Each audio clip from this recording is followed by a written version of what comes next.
YouTube channel optics competitive classes में स्वागत है। आज हम नंबर सिस्टम का पार्ट 4 बताने जा रहे हैं, जो इकाई अंक से संबंधित होगा। और इकाई अंक में बहुत सारा प्रश्न पूछा जाता है। जैसे कि पहला तरह का जो प्रश्न है आपको दिखाई दे रहा होगा कि एक समीकरण बनाकर प्रश्न आता है कि 123 गुना 144 गुना 146 गुना 188 गुना 244 का इकाई अंक क्या होगा, जिसको हम मात्रक अंक भी बोलते हैं। कि इसका इकाई अंक क्या होगा, मतलब ये हुआ कि जो 123 है, 144 है, 146 है, 188 है, 244 है, अगर इसको हम आपस में गुना करेंगे तो दाएं से मेरा पहला अंक कौन सा होगा। जैसे मान लीजिए कि हम एक छोटा सा गुना कर रहे हैं 12 गुना 5, इसको गुना करेंगे तो 12 5 60। अगर कोई पूछे कि इसके इकाई में क्या होगा, तो ये इकाई और ये दहाई, इकाई में इसका क्या हो गया 0। तो इसी तरह से यहाँ पर पूछा जा रहा है कि अगर 123 गुना 144 गुना 146 गुना 188 गुना 244 को अगर आपस में गुना कर दें, अगर इसको आपस में हम गुना कर दें तो इकाई वैल्यू क्या आएगा, इसका इकाई अंक क्या होगा। तो अब हमारे पास एक प्रश्न बनता है कि सर आप जो गुना किए, जैसे कि 15 गुना 6 15 6 90, इसका इकाई अंक 0 हुआ, तो इसमें और इसमें फर्क है। फर्क बस ये है कि ये बहुत सारा को गुना करना है एक साथ, और वो छोटा सा गुना जो मौखिक कर सकते हैं। लेकिन हम जो बताने जा रहे हैं उसको क्या करना है, ध्यान देना है, और बहुत ही आसान हो जाएगा। मौखिक आप बताओगे, कोई गुना करने की आवश्यकता नहीं है। इकाई अंक मतलब दाएं से पहला अंक। आपको बनाना कैसे है, तो आपको बनाने के लिए जैसे क्वेश्चन नंबर फर्स्ट है, तो बनाने के लिए करना क्या है कि 123 गुना 144 गुना 146 गुना 188 गुना 244 है। अगर इसका कोई यूनिट अंक पूछ रहा है, अगर इसका कोई यूनिट डिजिट पूछ रहा है, यानी कि इकाई अंक पूछ रहा है, तो उसको क्या करेंगे हम, तो बस इसके इकाई अंक में इसके इकाई अंक, मतलब जितने भी इकाई अंक है सबको आपस में हम गुना करेंगे। जैसे हम गुना करेंगे 4 से 8 में, 4 से 8 में, और चौका 32, और 32 का इकाई अंक क्या होगा हमारे पास 2, 32 का इकाई अंक 2। पुनः जो आया है इकाई अंक, उस इकाई अंक से अगले इकाई अंक में गुना करते हैं। यहाँ 2 से गुना करेंगे 6 दूनी 12, 6 दूनी 12, और 12 का इकाई क्या है 2, 2 से फिर अगले इकाई में गुना करेंगे 4 दूनी 8, 4 दूनी 8, और 8 सिंगल है, खुद इकाई अंक है। 8 से फिर अगले इकाई में गुना करेंगे 8 का 24, और जो लास्ट में आएगा वही आपका आंसर होगा। यहाँ पर हम देख रहे हैं कि लास्ट में मेरा 24 आया, तो 24 का इकाई अंक क्या है, तो 24 का इकाई अंक आपका क्या हुआ, तो 24 का इकाई अंक आपका क्या बना 4। तो इसका आंसर क्या होगा 4, इसका आंसर क्या होगा 4। अब इसका दूसरा क्वेश्चन देखते हैं कि 463 गुना 544 गुना 688 गुना 247, इसका इकाई अंक निकालना है। इसका इकाई अंक निकालने के लिए क्या करेंगे, सेम वही प्रोसेस करना है। इस इकाई अंक से अगले इकाई में जो भी आएगा, उसके इकाई अंक से अगले इकाई में जो भी आएगा, उसके इकाई से अगले इकाई में गुना करेंगे, और जो लास्ट में आपको मिलेगा वही आपका इकाई आंसर होगा। बहुत सारे लोग बनाते हैं 3 गुना 4 गुना 8 गुना, सबका इकाई निकाल कर गुना करते हैं। ये भी एक प्रकार का ठीक ही है, लेकिन उससे भी आसान कर सकते हो, मौखिक कर सकते हो। कैसे बनाना है, तो हम क्या बोले कि ये जो इकाई अंक है 7, इस 7 से हम 8 को गुना करेंगे, 8 7 56, 56 के इकाई क्या बना, 56 के इकाई बना 6। तो 6 से फिर किस में गुना करेंगे, तो अगले इकाई में 6 चौका 24, क्या बना 24, 24 के इकाई क्या बना 4, और 4 से फिर अगले इकाई में गुना करेंगे 4 3 12, तो 12 के इकाई क्या हुआ 2। तो इसका आंसर क्या मिलेगा 2। पुनः चलते हैं हम इसके बाद अगले क्वेश्चंस में।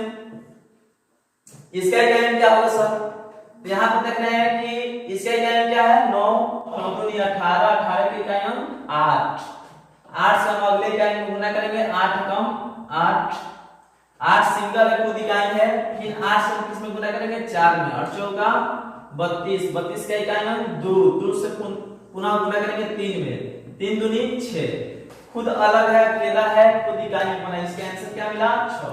यानी कि अगर हम सबको आपस में गुना करेंगे तो दाएं से जो पहला अंक होगा वो क्या होगा 6 होगा। समझ में आ रहा है 100% ना। चलते हैं अगला प्रश्न है, ये 4 नंबर प्रश्न बहुत इंपॉर्टेंट है, ध्यान सुनिएगा।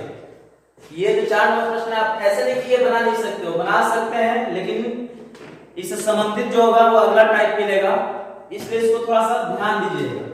इसका अगर इकाई में निकालेंगे तो अगर इसका इकाई में निकालेंगे तो इसका इकाई क्या है 7, और 7 में अगर 2 से गुना करेंगे 7 दूनी 14, 14 का इकाई अंक 4, 4 5 20, 20 का इकाई अंक 0, और 0 से किसी भी संख्या में या अंक में गुना होगा तो क्या बनेगा 0। तो 0 से 3 में गुना करेंगे तो 0, 0 से 3 पुनः 4 में गुना करेंगे तो 0, तो इसका इकाई अंक क्या होगा भाई 0।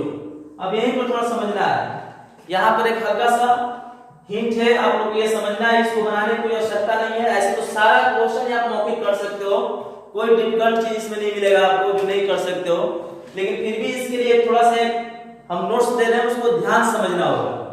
अगर थोड़ा गौर कीजिएगा कि अगर आपको एक समीकरण दे रहा है गुना का, अगर उसमें इकाई पूछ रहा है तो समीकरण में अगर कहीं पर भी इकाई स्थान पर 5 आपको दिखाई दे, अगर समीकरण में कहीं पर भी इकाई स्थान पर अगर 5 दिखाई दे, देखिए कहीं दिखाई दे रहा है 5, हाँ देखिए यहां पर दिखाई दे रहा है 5। समीकरण में कहीं पर भी इकाई स्थान पर अगर आपको 5 दिखाई दे और कहीं पर भी इकाई स्थान पर सम अंक हो, कहीं पर भी इकाई स्थान पर सम अंक हो, तो उसका इकाई वैल्यू हमेशा 0 होता है, क्योंकि 5 के साथ अगर कोई भी सम गुना करता है ना तो 0 ही बनता है।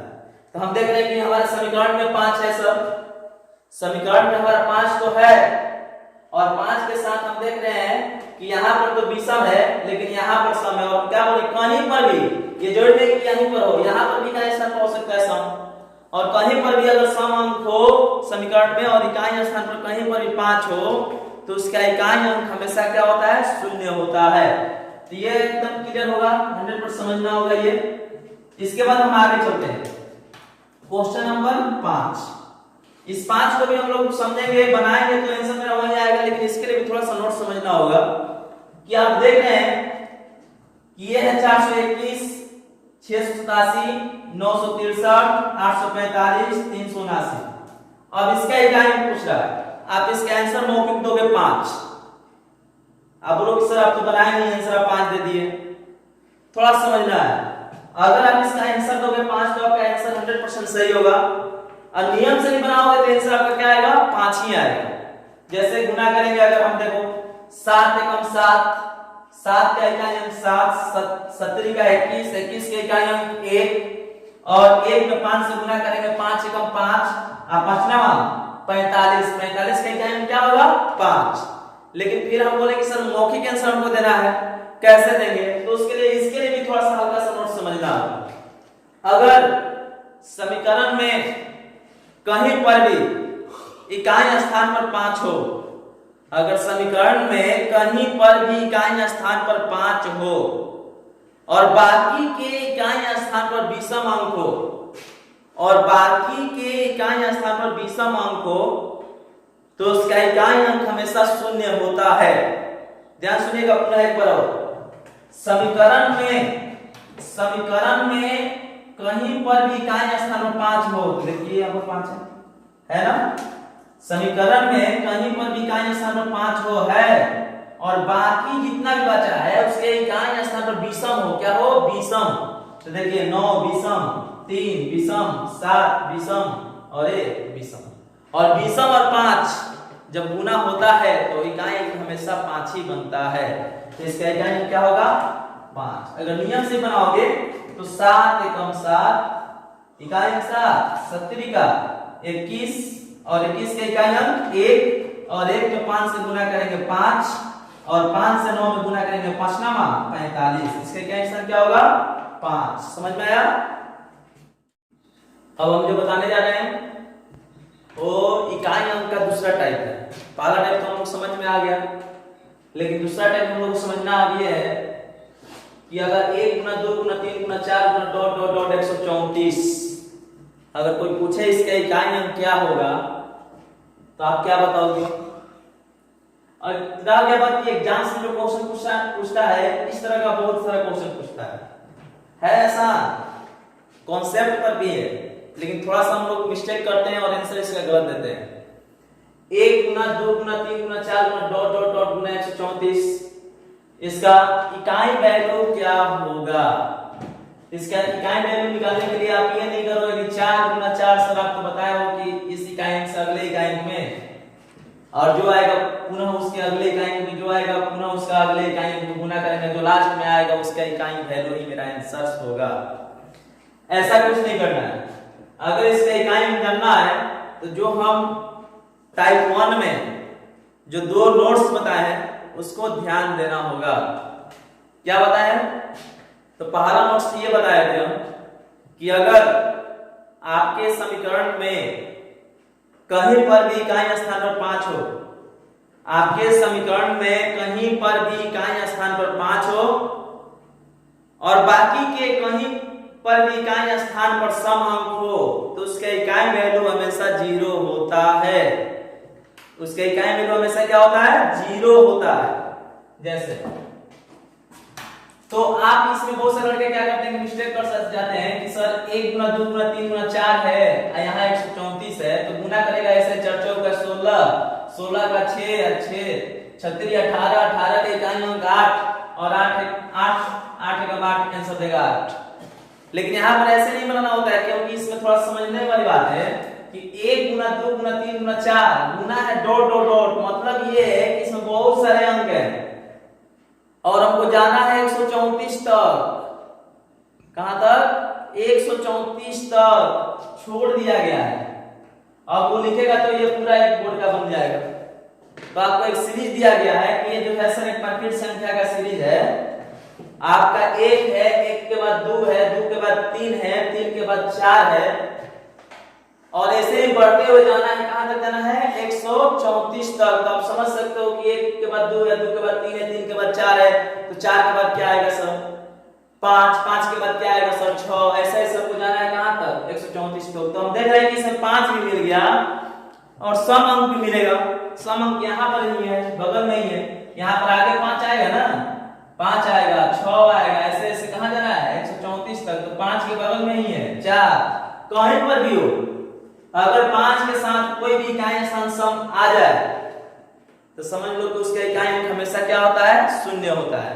तो इसको यहां से यहां तक गुना करने की कोई आवश्यकता नहीं है। बस कॉन्सेप्ट समझो कि अगर हम लगातार परफेक्ट संख्याओं को गुना करेंगे 134 तक, तो इस समीकरण में कहीं ना कहीं हमको इकाई स्थान पर 5 भी मिलेगा और कहीं ना कहीं हमको इकाई स्थान पर सम अंक भी मिलेगा। और हम जानते हैं कि 5 और सम अंक को जब गुना करते हैं तो उसका इकाई अंक हमेशा 0 बन जाता है। तो आप इसका आंसर क्या दोगे? 0।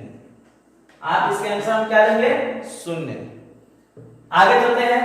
कोई पूछेगा इसका कि 11 गुना 12 गुना 13 गुना डॉट डॉट डॉट गुना 1023, इसका इकाई अंक क्या होगा? इसका इकाई अंक क्या होगा? तो इसका इकाई अंक क्या बताओगे? तो 0 बताओगे। ठीक है, क्यों? तो हम देख रहे हैं कि 11 गुना 12 गुना 13, तो ये भी आपको सर ये भी परफेक्ट संख्या का एक सीरीज जा रहा है गुना लगातार, क्योंकि 11 है, 11 के बाद 12 है, 12 के बाद 13 है, तो हो सकता है 13 के बाद 14 आएगा। हो सकता है क्या होगा ही 14 15 16 17, ऐसे करते करते कहां जाना है? 1023 तक। तो हमको मालूम है कि इसमें कहीं 5 भी है इकाई पर और कहीं सम अंक भी है इकाई पर, और 5 और सम जब आपस में गुना कर दिया जाता है तो उसका इकाई अंक हमेशा क्या होता है? 0। तो इसका आंसर भी क्या होगा? 0। अब चलते हैं, इसको हम हल करते हैं। प्रश्न नंबर 1 2 और प्रश्न नंबर 3 को हल करते हैं कि सर इसका इकाई अंक क्या होगा? कि अगर 101 गुना 102 गुना 103 गुना 104 गुना डॉट डॉट डॉट डॉट 2024 है, तो क्या हम 2024 तक गुना करेंगे? नहीं, हम जानते हैं ना कि 101 है, 102 103 104 है, तो आगे क्या आएगा? आगे आएगा 105, इसके बाद आएगा 106। ऐसे करते करते कहां तक जाना है 2024 तक। तो इसमें आपको साफ मालूम चल रहा है कि सर इस समीकरण में इकाई स्थान पर 5 भी हमको दिखाई दिया है और इस समीकरण में इकाई स्थान पर कहीं सम भी हमको दिखाई दे दिया है। और 5 और सम हम जब आपस में गुना कर देगा ना, अगर गुना कर देगा तो इसका इकाई अंक हमेशा क्या बन जाता है 0। तो इसका भी इकाई स्थान क्या होगा 0। क्वेश्चन नंबर 4 जोड़ते हैं। ये देखते हैं कि ये किस चीज का सीरीज दे रहा है। तो ये देखते हैं कि 2 गुना 4 गुना 6 गुना 8, 2 गुना 4 गुना 6 गुना 8 गुना डॉट डॉट डॉट गुना 512। अब यहाँ पर देखिए 2 गुना 4 गुना 6 गुना 8 गुना डॉट डॉट डॉट 512 है। तो मतलब क्या है, मतलब ये हुआ कि 2 के बाद 4 है, 4 के बाद 6 गुना है, 6 के बाद 8 को गुना किया गया। तो एकदम कंफर्म है कि ये सम परकिट संख्या का सीरीज है और सम परकिट संख्या का गुणनफल है टोटल। तो सम परकिट संख्या का गुणनफल है, तो ये तो कंफर्म हो गया कि सर इसमें तो 5 नहीं मिलेगा। अब सम में 5 का क्या काम है, तो ये तो कंफर्म है कि सम का अगर सीरीज चल रहा है तो इसमें 5 तो मिलेगा नहीं। तब बोलोगे सर तब इसको तो हमको गुना करना पड़ेगा ना 512 तक। नहीं, 512 तक गुना करने की आवश्यकता नहीं है क्योंकि उतना हमारे पास टाइम ही नहीं है। तो फिर कैसे इसको हल करेंगे, तो 2 गुना 4 गुना 6 गुना 8। अब बताओ कि अगर 2 है, 2 के बाद 4 है, 4 के बाद 6 है, 6 के बाद 8 है, तो अंतराल तो समझ में आ रहा होगा। इसके बाद क्या होगा सर 10। अब बताओ आगे जाने की जरूरत ही नहीं है, कुछ भी हो इधर से कैसे भी हम आएंगे, लेकिन यहाँ पर आकर तो शून्य बन ही न जाएंगे। और जब यहाँ पर हम शून्य बन गए तो इधर जो भी जाएंगे वो क्या बन जाएगा, शून्य बन जाएगा। क्योंकि इसमें शून्य बनाने वाले बहुत सारे लोग हैं, 10 है, 20 है, 30 है, 40 है, जिसका खुद इकाई वैल्यू शून्य है। तो इसमें कंफर्म है कि 10 है, आगे जाएंगे तो कौन बैठाएगा 20 बैठाएगा, 30 बैठाएगा, 40 बैठाएगा, 5, 50, 60, 70 सबका इकाई स्थान खुद क्या है शून्य है। और शून्य से किसी भी अंक में अगर गुना करेंगे तो क्या बनेगा 0 ही बनेगा। तो इसका भी इकाई वैल्यू क्या होगा 0। सबसे पहले यहां पर ध्यान देना होगा कि सर ये 5 नंबर जो क्वेश्चन है बहुत ही इंपॉर्टेंट है, इसको ध्यान देना होगा। अगर मेरा टाइप 1 का नोट्स अगर समझ में आया होगा वही इस क्वेश्चन को सॉल्व कर सकता है। अब इसके आंसर्स क्या देंगे भाई, एनीबॉडी कोई बताएगा इसके आंसर्स क्या होगा। 1 गुना 3 गुना 5 गुना 7 गुना डॉट डॉट डॉट गुना 151 इसका आंसर्स देना है। इसका इकाई अंक क्या होगा, तो हम देख रहे हैं कि 1 गुना 3 गुना 5 गुना 7 गुना डॉट डॉट 151 यानी कि जो ये है वो विषम संख्या का गुणनफल है। विषम का, किसका, विषम का, केवल ओनली सिर्फ विषम। तो विषम का अगर गुणनफल है और टोटल 151 तक गुना करना है तो इसका इकाई क्या है। तो हम नोट्स बताए हैं टाइप 1 में, क्या बताए कि अगर समीकरण में कहीं पर भी या श्रृंखला में कहीं पर भी इकाई अंक पर 5 दिखाई दे, इकाई अंक पर 5 दिखाई दे और बाकी के इकाई अंक पर विषम अंक हो तो उसका इकाई वैल्यू हमेशा 5 होता है। उसका इकाई वैल्यू हमेशा क्या होता है 5 होता है। तो हम देख रहे हैं कि ये जो श्रृंखला है ये टोटल किस चीज का है, विषम का है। तो विषम में तो 5 है इकाई पर और 5 के बाद जितना भी आगे मिलेगा ना वो सबके इकाई पर विषम ही होगा। और विषम और 5 जब आपस में गुना होता है ना तो इसके इकाई हमेशा क्या होता है 5 होता है। हमेशा इसको ध्यान रखना है दोनों क्वेश्चंस को। अब हम इकाई अंक का टाइप जो है 3 पढ़ने जा रहे हैं। इसमें क्या होता है कि पावर वाली संख्या का इकाई अंक निकालना होता है। आधार और घात के रूप में जब कोई संख्या हो तो उसका इकाई अंक हम कैसे निकालते हैं, बहुत ही इंपॉर्टेंट है, इसको क्लियर करना है, ध्यान देना है कि 243 से इसका पावर है 18,433। अब इसको इकाई में देना है कि अगर इसको हम इतना बार गुना करेंगे तो इकाई क्या आएगा। जैसे कि मान लीजिए सपोज दैट ये क्वेश्चंस आपको दे रहे हैं 3 के पावर 5, 3 के पावर 5। तो अगर कोई पूछेगा कि सर इसके इकाई में क्या होगा तो आप यही ना बोलोगे 3 गुना 3 गुना 3 गुना 3 गुना 3, मतलब 3 को 5 बार गुना करना है।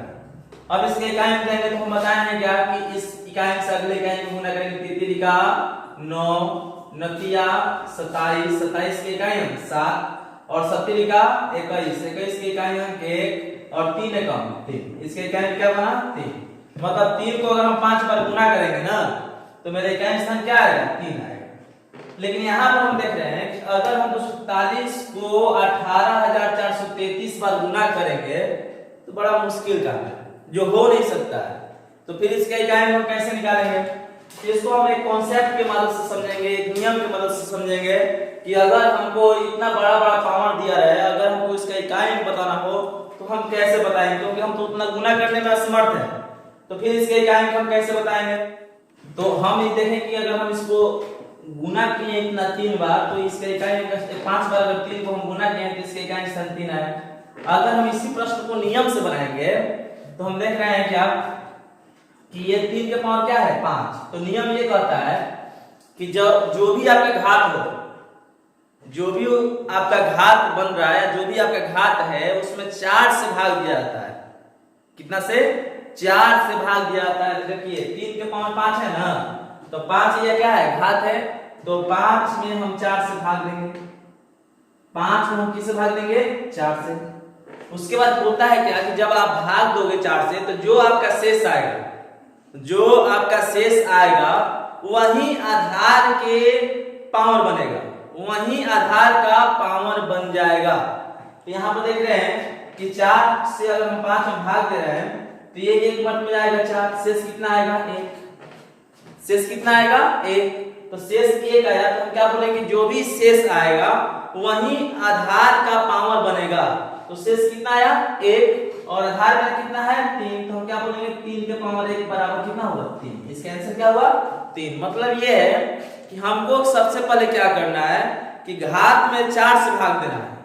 घात में 4 से भाग देना है और 4 से भाग देने के बाद जो भी शेष आएगा, जो भी शेष आएगा वो आधार का पावर बन जाएगा। और जब आधार का वो पावर बन जाएगा तो जो हम अपने नियम से करते हैं उसको तोड़ते हैं, 2 बार 3 बार गुना करना, उसके बाद उसके मदद से गुना करके हम इकाई में बता सकते हैं। तो यहाँ पर सबसे बड़ा एक सवाल रहेगा कि सर अगर आप ये भी ध्यान रख सकते हो कि अगर हम 4 से भाग देंगे तो शेष क्या आ सकता है। 4 से किसी भी संख्या में अगर तुम 4 से भाग दे रहे हो तो 4 से भाग दोगे तो शेष क्या बचेगा, या तो शेष 3 रहेगा या शेष 2 रहेगा या शेष 1 आएगा या शेष 0 आएगा। ये ना हो सकता है। तो ये आप ध्यान रखना है कि आपका जब भी पावर हो गया तो 3 होगा, नहीं तो 2 होगा, नहीं तो 1 होगा, नहीं तो 0 होगा। तो इसको अगर हम हल करेंगे नियम से, अब हम देख रहे हैं कि अब हमारे पास पहला क्वेश्चन जो है 243 से 243 के पावर है 18,433। 18,433। तो अगर पहला क्वेश्चन को हम हल कर रहे हैं तो हम बोले हैं क्या कि सबसे पहले आप पावर में 4 से भाग दोगे। किसमें? पावर में 4 से भाग दोगे। 18,433 में अगर हम 4 से भाग देंगे, कितना से 4 से, तो 4 से भाग देंगे तो 4 का 16, 4 का 16, 8 में 6 घटेगा 2, ऊपर से क्या होता है 4, 4 छक्का 24 कट गया, ऊपर से 3 नहीं जाएगा 0, ऊपर से 3 और 4 का 4 8 32। शेष कितना आया बंधु 1। शेष मेरा कितना बना 1। और क्या बोला है कि जो भी शेष बनेगा, जो भी आपका शेष बनेगा वो आधार के जो इकाई अंक है उसका पावर बनेगा। जो भी आपका शेष होगा वो आधार का जो भी इकाई अंक है उसका पावर बन जाएगा। तो आधार का इकाई अंक क्या है बताओ?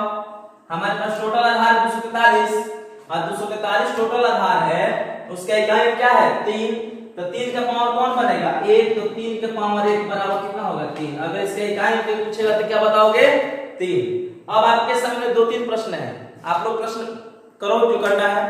नहीं तो इसमें प्रश्न क्या हो सकता है हम बता रहे हैं, ध्यान सुनिएगा। इसमें प्रश्न ये हो सकता है, पहला प्रश्न कि सर अगर पावर इतना बड़ा हो तो 4 से भाग देने में हमको समय लगेगा। दूसरा का इसमें प्रश्न ये बन सकता है कि सर 4 से क्यों भाग देते हैं। तो ये सब सारा चीजों को हम हल करेंगे, सारा चीजों को एक कॉन्सेप्ट के मदद से बताएंगे। कृपया आप वीडियो में लास्ट तक बने रहें। यहाँ पर ध्यान रखना है कि सबसे पहले ये समझना है कि अगर 4 से हम भाग दे रहे हैं, 4 से हम भाग दे रहे हैं तो मेरा शेष 1 आया, और जो भी शेष 1 आएगा वो आधार के इकाई अंक का पावर बनेगा। तो आधार का इकाई अंक 3 है और 3 के पावर 1 बराबर 3। तो मेरा इकाई अंक बना 3। अगर इस प्रश्न का कोई आंसर पूछेगा तो 3 होगा। तो अब रह गया बात कि इस प्रश्न को हमको मौखिक बताना है। मौखिक बताना है तो मौखिक बताने के लिए तो हम इतना काम तो नहीं कर सकते हैं, तो फिर इस प्रश्न को मौखिक कैसे बताएंगे? तो उसके लिए एक दो नियम समझना है। पहला तो ये समझना है कि हमको ये पूरा में भाग नहीं देना है। तो पूरा में हम भाग क्यों नहीं देंगे? क्योंकि जब 4 से भाग ही देना है तो 4 का एक नियम होता है, 4 की विभाज्यता का एक नियम होता है, 4 से कटने का एक नियम होता है। और वो नियम क्या है कि 4 का नियम ये कहता है कि किसी संख्या का अंतिम 2 अंक, किसी संख्या का अंतिम 2 अंक अगर 4 से कट जाएगा तो पूरा संख्या 4 से अवश्य कट जाएगा। कि संख्या का अंतिम 2 अंक यदि 4 से कट जाएगा तो पूरा संख्या 4 से कट जाएगा। अगर किसी संख्या का अंतिम 2 अंक में तुम 4 से भाग दे रहे हो और तुम्हारा 1 शेष बच रहा है, तो समझो कि पूरा संख्या में अगर हम भाग देंगे 4 से तो मेरा शेष क्या बचेगा? 1 बचेगा। अगर तुम्हारा अंतिम 2 अंक 4 से कट जा रहा है ना, तो पूरा संख्या ही 4 से क्या हो जाएगा? कट जाएगा। तो ये बताओ कि पूरा में भाग देना बेटर है या अंतिम 2 अंक में भाग देना बेटर है? तो अंतिम 2 अंक में ही हमको भाग देना है, क्योंकि ये 4 का नियम कहता है, 4 की विभाज्यता का ये नियम है। जैसे यहाँ पर आपको दिखा रहा है कि 18,433 है। 18,433 में अगर हम 4 से भाग दें तो शेष कितना है? 1। तो हम ये पूरा भाग क्यों देंगे भाई? हम क्या बोलेंगे कि 4 का नियम है कि अंतिम 2 अंक ही देखो ना, अंतिम 2 अंक, अंतिम 2 अंक। तो अंतिम 2 अंक क्या है? 33। तो 33 है, तो 33 में हम अगर 4 से भाग देंगे, ये काम मौखिक भी कर सकते हो आप। ये काम ये नहीं करना है लेकर आप मौखिक कर सकते हो कि जब हमको अंतिम 2 अंक में भाग देना है तो हम मौखिक कर सकते हैं, वो भी 4 से देना है। तो 4 8 32, शेष कितना आया? 1। पूरा में 4 से भाग दिए तो शेष क्या आया था? 1। तो जब पूरा में 4 से भाग देने पर शेष 1 आया और अंतिम 2 अंक में भाग में शेष आ गया, तो इससे बेटर कौन है? ये है। तो हम क्या करेंगे? अंतिम 2 अंक में 4 से भाग देंगे और उसके बाद जो शेष आएगा ना, जो शेष आएगा वो आधार के इकाई अंक का पावर हो जाएगा। तो आधार के इकाई अंक का पावर हो जाएगा तो 3 के पावर 1 बराबर कितना हो जाएगा? 3। यानी कि इसका इकाई अंक क्या होगा? 3। तो हम देखते हैं दूसरा क्वेश्चन। आप मौखिक करने का प्रयास करो, जितना भी बड़ा बड़ा क्वेश्चन होगा इसको मौखिक करने का प्रयास करो। यहाँ पे देखो 124 है ना, तो 124 का पावर इतना बड़ा, अब इतना बड़ा है, इसमें 4 से हमको भाग देना है, एक समय लगेगा, एक निश्चित समय लगेगा और उस समय को हमको बचाना है। तो हम देख रहे हैं कि हमको पूरा से मतलब है नहीं, पावर कितना भी बड़ा हो, पावर कितना भी बड़ा हो, हमको पूरा से मतलब नहीं रखना है, क्योंकि हमको बस अंतिम 2 अंक से ही मतलब रखना है, जिसको इकाई और दहाई बोलते हैं। तो अंतिम 2 अंक क्या है? 73। तो 73 में हम किससे भाग देंगे? 4 से। तो 68 72, शेष क्या आया? 1। और शेष जब 1 आया तो किसका पावर बनेगा भाई? ये पावर बनेगा किसका? तो 4 का। तो 4 के पावर 1 बराबर 4, मतलब इसका इकाई क्या आएगा? 4। हाँ, हम बताएंगे, अवश्य बताएंगे। ये आपको वीडियो के अंत तक बने रहना अति आवश्यक है। और आपको अभी हम इसमें बहुत सारे इंपॉर्टेंट चीज जो बताने जा रहे हैं। पहला तो इंपॉर्टेंट चीज ये है कि 4 से ही भाग क्यों देते हैं, और दूसरा का इंपॉर्टेंट चीज तुम्हारा ये है ना कि अगर 4 से भाग दे रहे हैं सर और शेष 0 अगर आ जाएगा, यहाँ पर तो शेष कुछ बच रहा है, 1 बच रहा है, 2 बच रहा है या 3 बच रहा है, लेकिन जिस समय शेष 0 बचेगा तो उस समय हम आंसर क्या देंगे? तो आप उस समय आंसर नहीं दोगे कि सर अगर शेष 0 आएगा तो 4 के पावर 0 बराबर है, क्योंकि किसी भी संख्या का पावर अगर 0 होता है तो उसका वैल्यू 1 होता है। ये करेक्ट नहीं है, बिल्कुल रॉन्ग है, ये आंसर आपका नहीं हो सकता। इसलिए ध्यान रखना है कि अगर शेष 0 आएगा ना तो हमारा इकाई अंक क्या होगा, हमारा इकाई अंक क्या होगा, और ये सारा चीज बताएंगे। बस आप वीडियो को ध्यान से देखते रहें। अब यहां पर हम देख रहे हैं कि अगर हम इसमें भाग दिए तो ये हमको पूरा भाग देने की तो आवश्यकता पड़ा नहीं, हमको बस अंतिम दो अंक में भाग देना है और अंतिम दो अंक में भाग दिए तो मेरा शेष 1 आया और जब शेष 1 आया तो आधार की इकाई का पावर हो गया और 4 का पावर 1 बराबर 4, मेरा आंसर होगा कितना 4। अब जैसे कि इस क्वेश्चन को हमको मौखिक करना है, 3 नंबर क्वेश्चंस को बनाना नहीं है, मौखिक करना है। सारा क्वेश्चंस मौखिक होगा, 0 आए या ना आए उस सबको हम मौखिक बना सकते हैं, बशर्ते थोड़ा सा आपको यहाँ पर ध्यान देना है। यहाँ पर ध्यान देखिएगा, अगर ये हम देख रहे हैं कि अगर ये मेरा क्वेश्चंस है और इसको अगर इकाई में निकालना है तो कैसे बनाएंगे। तो सबसे पहले हम करेंगे क्या कि इसको हम करेंगे क्या, हम बोले हैं कि पावर जो भी है उस पावर में 4 से भाग देंगे और 4 से हम पूरा भाग नहीं देंगे, हम अंतिम दो अंक में भाग देंगे। तो अंतिम दो अंक क्या है हमारा 45 और 45 मौखिक एकदम बिल्कुल मौखिक। तो 45 में 4 से भाग देंगे 44 और 45 में से अगर 44 घटाएंगे तो शेष क्या आएगा 1। मतलब कि अगर हम 45 में 4 से भाग देंगे तो शेष मेरा क्या बचेगा 1, और जो भी शेष 1 बचेगा ना तो आधार की इकाई इनका क्या हो जाएगा पावर हो जाएगा। तो आधार की इकाई में तुम्हारे पास क्या है 6 और 6 के पावर 1 बराबर कितना हो जाएगा 6। मतलब इसका आंसर से अगर देना हो तो इसका इकाई स्थान क्या बताओगे 6 होगा सर, इसका इकाई स्थान क्या बताओगे 6। अब यहां पर देख रहे हैं कुछ नोट से उसको ध्यान में थोड़ा समझना है। अगर आपको इस भाग से ही बचना है तो थोड़ा सा केयर करना होगा, 2-4 जो पॉइंटेड है उस पॉइंट है उसको समझना होगा कि अगर तुम प्रश्न अगर हल कर रहे हो पावर और घात वाला आधार और घात वाला प्रश्न अगर आप बना रहे हैं इकाई अंक में, अगर आपका 4 चीज दिखाई दे, 4 चीज कौन कौन है तो 4 चीज में होता है 0, 1, 5 और 6, 0, 1, 5 और 6। ये ऐसा चीज है, हम जानते हैं कि हर एक समाज में कुछ ना कुछ लोग गलत होते हैं, इसी तरह से मैथ में भी ये 4 चीज ऐसा है जो किसी भी नियम का पालन नहीं करता है। ये बोलता है, यानी कि हम अपने भाषा में बोल सकते हैं कि अगर किसी आधार में इकाई स्थान पर 0, 1, 5 और 6 हो और उसका पावर कुछ भी हो, उसका इकाई अंक कभी बदलता नहीं है। जैसे कि हम इसके इकाई अंक निकाले हैं, क्या आंसर है 6। अगर थोड़ा सा आप कॉन्सेप्ट पर ध्यान दीजिएगा, थोड़ा सा नियम पर ध्यान दीजिएगा तो हम क्या बोले हैं कि जिसके आधार के इकाई स्थान पर 0 हो, 1 हो, 5 हो, 6 हो, इसका पावर कुछ भी हो, उसका इकाई अंक कभी बदलता नहीं है। क्योंकि आप 0 को कितना बार भी गुना कर लो ना बाबू, कितना बार भी गुना कर लो, 0 को तुम 20 बार गुना कर लो, क्या आएगा 0 आएगा। 1 के पावर 1 करो 1 ही आएगा, 1 के पावर 2 करो 1 ही आएगा, 1 के पावर 4 करो 1 ही आएगा, 1 के पावर 5 करो क्या आएगा 1 ही आएगा।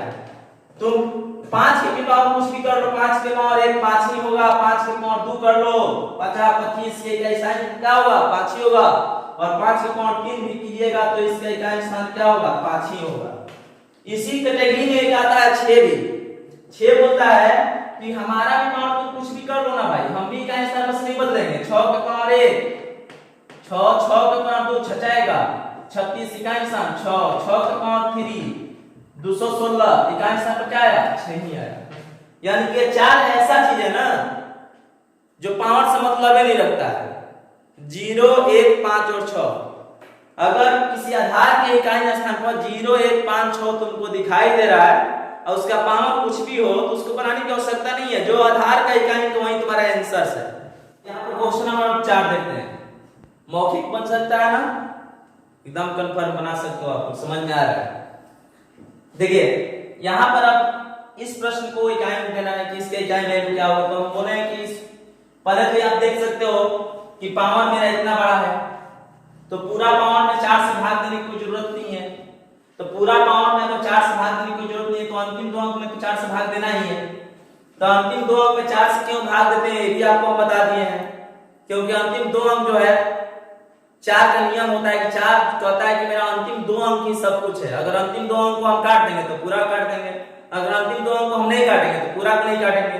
तो 4 का नियम है, तो 4 से अगर हम इस 34 में भाग देंगे तो 8 चौका 32, 8 चौका 32, शेष क्या आएगा 2 आएगा। और जब शेष 2 आएगा ना तो 0 के पावर क्या लिखेंगे 2, और 0 के पावर 2 लिखेंगे तो क्या होगा 0। अभी हम क्या बताएं कि अगर आधार के इकाई स्थान पर 0, 1, 5, 6 इस चारों में से कोई दिखाई दे रहा है तो उसके इकाई अंक वही होता है। यहाँ पर तो 6 था तो 6 हो गया, यहाँ पर देखो आधार के इकाई अंक 0 है तो इसका इकाई अंक क्या होगा 0 होगा, कोई बनाने की आवश्यकता नहीं है। अगले क्वेश्चन में हम हल करते हैं क्वेश्चन नंबर 5। तो यहाँ पर हम देख रहे हैं कि इसके इकाई स्थान पर 0, 1, 5, 6 तो नहीं है, इसके इकाई स्थान पर 8 है, तो इसको तो हल करना ही पड़ेगा। इसको हल करने के लिए हम क्या बोले कि अंतिम दो अंक में 4 से भाग देंगे। तो 23 में अगर हम 4 से भाग देंगे तो 4 5 20, 4 5 20, शेषफल आया 3, और जब शेष 3 आया तो किसका पावर बनेगा तो 8 के पावर 3 बनेगा। तो हम लिखेंगे ना 8 के पावर 3, तो 8 के पावर 3 लिखेंगे तो क्या लिखेंगे 8 गुना 8 गुना 8, 8 8 64, 64 का इकाई अंक 4 और 4 8 32, 32 के इकाई अंक 2, यानी कि इसका आंसर क्या होगा 2। मतलब अगर इस प्रश्न में कोई पूछेगा कि इकाई स्थान क्या होगा तो क्या बताओगे 2 बताओगे। इसके बाद हम चलते हैं क्वेश्चन नंबर 6 पर। हाँ अवश्य बताएंगे, वीडियो के लास्ट तक आप बने रहें, हम आपको अवश्य बताएंगे कि 4 से भाग क्यों देते हैं, 4 से ही भाग क्यों देते हैं। यहां पर ध्यान रखिएगा क्वेश्चन से,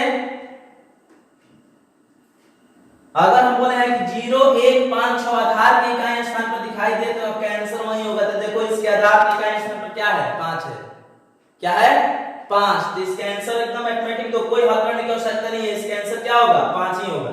अगर नियम से बनाओगे तो क्या बोले हैं कि पावर जो है उसके अंतिम दो अंक में 4 से भाग दो, तो 78 में हम 4 से भाग देंगे। तो 78 में जब 4 से भाग देंगे तो 4 एकम 4, 3 और ये 8, 9 चौका 36, शेष कितना आया 2, और जब शेष 2 आया तो किसका पावर बनेगा आधार के इकाई अंक का पावर बनेगा। तो 5 के पावर 2 50, 25, और 25 के इकाई स्थान क्या होगा 5, मतलब इसका आंसर क्या बनेगा 5 बनेगा। इसके बाद हम क्वेश्चन नंबर 7 देखते हैं। हम तो अभी बोले हैं कि आधार के इकाई स्थान पर 0, 1, 5, 6 आपको दिखाई दे तो कोई बनाने की आवश्यकता नहीं है। तो आधार के इकाई स्थान पर क्या है 1 है, और 1 का पावर कुछ भी हो उसके इकाई का स्थान कभी बदलता नहीं है। बनाने की इच्छा है तो बना सकते हो। 63 में किससे भाग देंगे 4 से, तो अगर 63 में हम 4 से भाग देंगे, 63 में अगर हम 4 से भाग देंगे तो यहाँ 4 एकम 4, 2 3, 4 5 20, शेष कितना आया 3। जो शेष आएगा वो आधार के इकाई का पावर होगा। तो क्या लिखेंगे 1 के पावर 3, 1 कहां से आ गया तो ये आधार का इकाई अंक है और इकाई अंक का पावर शेष। तो यहां पर देखो तो 1 गुना 1 गुना 1 क्या है तो बाबू 1। क्या समझ में आया। अब देखिए सबसे जो इंपॉर्टेंट बताने जा रहे हैं कि सर 4 से ही भाग क्यों दिया जाता है, 4 से ही हम भाग क्यों देते हैं, 5 को क्यों नहीं चुने हम, 6 को क्यों नहीं चुने, 3 को क्यों नहीं चुने। 4 में खूबी क्या है, 4 में खासियत क्या है जो हम 4 से भाग देंगे। तो इसके लिए थोड़ा ध्यान समझिएगा। अगर इकाई अंक का प्रश्न है तो पावर में तो आप 4 से भाग दोगे, पूरा में देने की जरूरत नहीं है, आप अंतिम दो अंक में ही भाग दोगे, और अंतिम दो अंक में जो भी आता है शेष वो आधार के इकाई का पावर होता है, आपका आंसर प्राप्त हो जाएगा। लेकिन सबसे बड़ी सवाल है कि सर 4 से भाग क्यों दिया जाता है, उसको समझा रहे हैं। जैसे कि मान लो कि एक हम संख्या ले लिए 2, एक अंक दिए 2, और 2 को अगर हम एक बार गुना करेंगे तो 2 आएगा, इसका इकाई स्थान क्या हुआ 2। और 2 को अगर हम 2 बार गुना करेंगे तो 2 निकाल 4, इसका इकाई स्थान क्या हुआ 4। अगर 2 के पावर 3 कर रहे हैं हम तो 2 के पावर 3, 2 2 निकाल 4 तो नहीं 8, इसका इकाई स्थान 8। अगर 2 को हम 4 बार गुना करेंगे ना तो 16, 16 का इकाई स्थान 6। इसी तरह से अगर हम 3 ले लें, 3 के पावर 1 3, या 2 ही पर देखा जाए, 2 के पावर 4 हो गया, 2 के पावर 5 ले लें तो 2 को अगर 5 बार गुना करोगे तो 32 आएगा, इसका इकाई स्थान 2 है। और 2 को अगर हम 6 बार गुना करेंगे तो 25 दूनी 64 आएगा, इसका इकाई स्थान 4 होगा। और 2 को अगर हम 7 बार गुना करेंगे तो 128 आएगा, इसका इकाई स्थान क्या हुआ 8।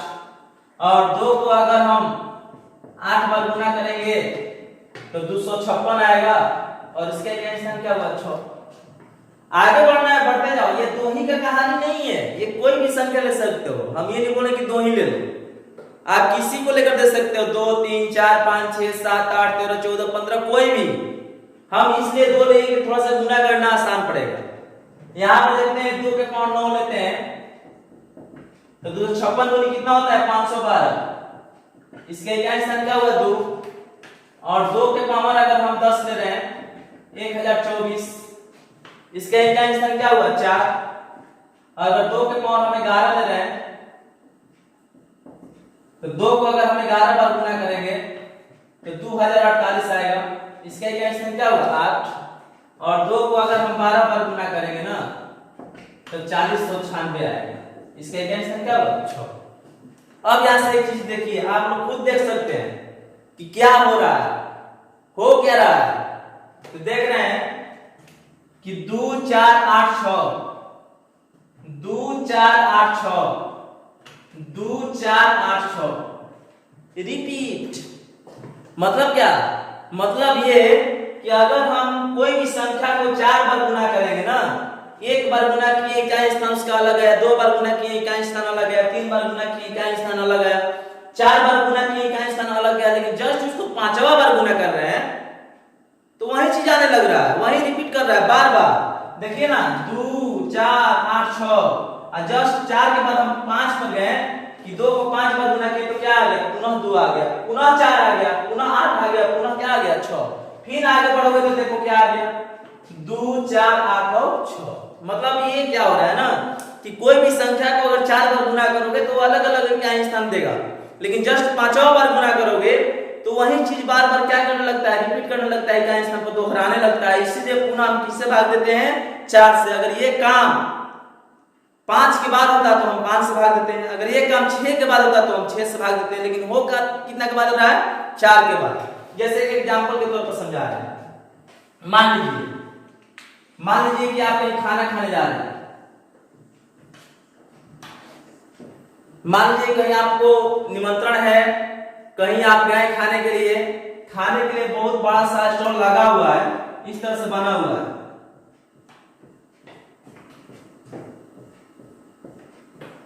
जब आप गए, आप 4-5 मित्र हैं या जो भी हैं, आप मित्र लोग मिलकर गए हैं, पहला स्टॉल पर खाना खाने के लिए गए, अलग खाना मिला। यहाँ पर पहला से काम लगा है, बहुत बड़ा है, मान लो कि 20 किलोमीटर लंबा है स्टॉल, आपको पैदल चलकर खाना है। और आप पहला स्टॉल पर जब खाना खाने के लिए गए हैं तो आपको अलग खाना मिला, आप 5 मित्र यहाँ पर खाना खा लिए, यहाँ पर तो खाना खा लिए, फिर बोले चल भाई थोड़ा सा आगे और बढ़ जा, हो सकता है कुछ अलग मिल जाए। तो दूसरा स्टॉल पर गए तो यहाँ पर भी आप लोग को अलग खाना मिला, यहाँ पर भी कुछ खाए आप लोग। इसके बाद तीसरा पर गए तो वहां पर भी आप लोग को खाना मिला और कुछ खाए। फिर 5 या 6 मित्र मिलकर बोलोगे चल एक स्टेप और आगे बढ़ मिल जाओ, तो वहां पर हम गए किस पर, चौथा पर। तो चौथा पर गए तो यहाँ पर भी हमको अलग खाना मिला, हम लोग खा लिए। लेकिन जस्ट 5वां स्टॉल पर गए हम लोग, ये चारों के बाद जस्ट हम 5वां पर गए तो पता हमको चला कि ये 5वां पर जो खाना रखा गया है वही खाना है जो 1 नंबर पर था। जो 5वां पर खाना है ना वही खाना है जो हम लोग खा चुके हैं। तो बताओ कि यहाँ पर आप खाना खाओगे, नहीं खाओगे, क्यों? क्यों बोलोगे यही तो खाना है जो 1 नंबर पर था। उसके बाद बोलोगे चल हो सकता है कि मिस्टेक से रखा है, आगे 2 कदम और ही बढ़ चलते हैं। इसके बाद तुम जब छठा पर गया तो छठा पर तुमको पता चला कि वही है जो दूसरा पर है। तो यहाँ पर खाओगे आप, नहीं खाओगे, बोलोगे भाई वही सब है। तो एक बोला मित्र चल हो सकता है कि 2 को मिस्टेक से रखा है, आगे बढ़ चल। तो आगे गया तो पता चला कि ये जो खाना है ना वही है जो तीसरे नंबर वाला है, तो यहाँ पर भी आप नहीं खाओगे। तो एक मित्र बोला कि चल एक स्टेप और आगे बढ़ चलते हैं। तो एक और बोला तो आप आगे गए तो आपको पता चला कि जो यही खाना है तो ये चौथे नंबर वाला है। तो आप क्या बोलोगे कि अरे भाई लग रहा है कि चर्चा का ये सीरीज बनाया गया है, इधर जाने से कोई फायदा नहीं है। तो कितना से मतलब आप रखोगे, जहां से भी मतलब रखो, आप यहां से 4 रखो या यहां से 4 रखो या इधर से 4 रखो, यानी मतलब कितना से रखोगे 40 से। तो इसीलिए आप किससे भाग करते हैं 4 से। पार्ट में हम बताएंगे इकाई अंक टाइप 4, उसमें बताया जाएगा कि अगर हम पावर में 4 से भाग दें और शेष 0 आए तो उसका इकाई वैल्यू क्या होगा। तब तक इस वीडियो को देखें और समझें। इस वीडियो में लास्ट तक बने रहने के लिए धन्यवाद। अगर अभी तक आप मेरा चैनल सब्सक्राइब नहीं किए हैं तो सब्सक्राइब अवश्य करें और अपने दोस्तों के साथ शेयर भी करें। साथ ही बेल आइकन घंटी को दबाना ना भूलें ताकि जो मैं वीडियो अपलोड करूं सबसे पहले आपके पास पहुंच जाए। धन्यवाद।